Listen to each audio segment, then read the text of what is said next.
Hello, everyone. I had a good night's sleep last night, and we at the Pancake Pantry. I ordered cornmeal pancakes with a glass of water, and Olivia ordered. What'd you order? Mulberry crepes. And Mama ordered French toast. That's right. You had me talk.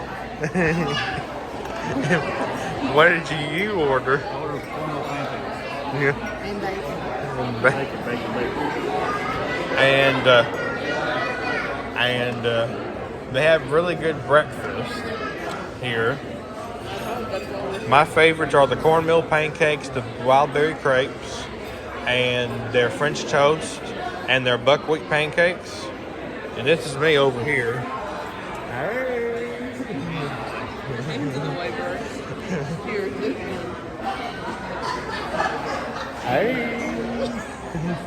I had a good night's sleep last night. You said that.